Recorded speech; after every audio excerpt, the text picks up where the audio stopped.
Steve Carless on pole. John Mann shares the front row with him. Row 2, Andrew McInnes and Peter Knight. Row 3, Christian D'Agustin, Jeff Emery. Row 4, Michael Wellington and Finn Luff alongside him. We go back to row 5. It's Bob Gloin and Rog Vanderlee, Brendan Flynn and Glenn McKenzie. They share row 6. Plenty of Commodores here. Row 7, Richard Wilson and Guy Andrews, the Ironman. We'll get to him later. Row 8, Owen Davies and Claude Taranto. Row 9 of the grid, Carlos Terran, Stuart Scott. Row 10, it's Ricky Lane and Jeff Waters. Back to row 11, Trevor Parrish, and off the back, Neil Crowe out of 22. 22 V8 Commodores on the grid here at Sandown International. You can see the windscreen wipers just going berserk. It's going to be very slick and slippery conditions for these guys. It'll make it very interesting. We've got red lights. Won't be too much longer before green. We are underway. The V8 Commodores, watch them slip and slide as they come down the main straight into Shell Corner. It's going to be a very interesting couple of turns. Steve Carless was on pole. He's being challenged already. John Mann around the outside. Oh, he goes sideways. That's Carless. He slips off backwards. Nobody comes in contact with him, and our pole sitter has gone. Well, I thought he was going to be Carless there for a second when that field was coming down, and it could have been all sorts of drama, but he's beached it off in the kitty litter there. Look at them. They're all over the place. Just an example of how slippery, how treacherous these conditions are at Sandown today. Field managing to sort themselves out. You can see them splashing through the puddles. The water really is pooling up on this circuit. This big field comes through and try to squeegee it dry. So we've got them sorting themselves out through NGK corner, up the back straight for the first time. Well, John Mann, the guy who started alongside our pole sitter, Steve Carless, did a good job to miss him. Let's have a look at the replay of that first corner incident. Look to the left-hand side of your screen, the white Commodore on the inside. That's Steve Carless, and he just goes right around. The back end just let go, and he was so lucky, Mark, that no one came in contact with him. That was amazing. I just remember cringing as he lost it. Let's look at this from another angle on the HSV camera. And right around. HSV replay shows you the action there. Fortunately, Carless managed to miss every other car coming through that corner.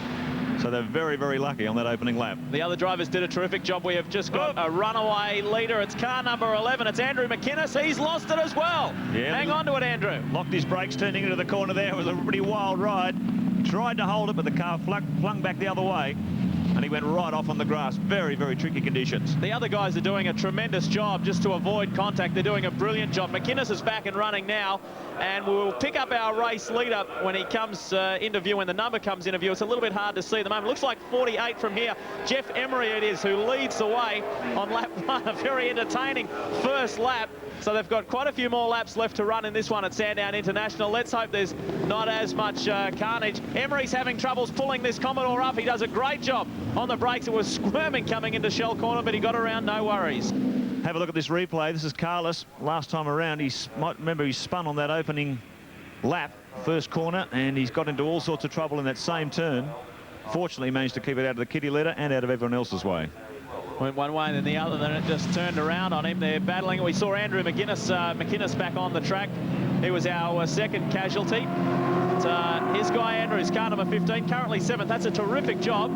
Saying earlier that he started in 12th position. It's a big field, 22 cars. Gets a little bit sideways around the top section of the circuit coming onto the main straight. But he's doing very well. Of course, he's raced in a couple of celebrity races at the Australian Grand Prix before. He's getting a little bit more serious now in the V8 Commodores. Yeah, it's quite a good cost-effective formula, backed by ROH wheels, and teams are given incentives like starting money, travel money, and various things. Oh, we've got 2 in trouble here. That's Emery in there. Look at the amount of mud and spray as they try and get the cars back onto the track. Emery, you remember, pushed his way up through the field on that first lap. Night Luff in trouble as well. Boy, oh boy. It's getting very, very slippery out there. And the marshals are working overtime, trying to move these cars out of the sand traps. But here's our race leader, John Mann, car 54. Qualified on the front row alongside Steve Carless. Carless, of course, having trouble with these wet conditions. He's spun off a couple of times already. So Mann out on his own with Knight and D'Agustin were behind, and Emery. Oh, there's another one in trouble. Car 35 taking a ride there. That's Stuart Scott, and he's just buried himself deep into the sand. We get back to it though. Here's John Mann, our race leader. That earlier tangle we saw before, that was between Peter Knight as well. We've just got confirmation from race control. This race has been red flagged. Okay, red flag means, of course, they're stopping the race. They have to. There's Damaged cars all over the track. You see that red flag there. Marshall holding up all the way around the circuit so the drivers know to stop racing immediately. Let's check the Shell Helix race score. The final placings in the V8 Commodores. John Mann in for a well-earned win. Jeff Emery in for second, ahead of Christian D'Agustin. Peter Knight fourth, ahead of Glenn McKenzie in fifth. In sixth was Andrew McInnes. Guy Andrews, the Ironman, got up to seventh position. Brendan Flynn was eighth. Richard Wilson took ninth. And in 10th, Bob Gloin.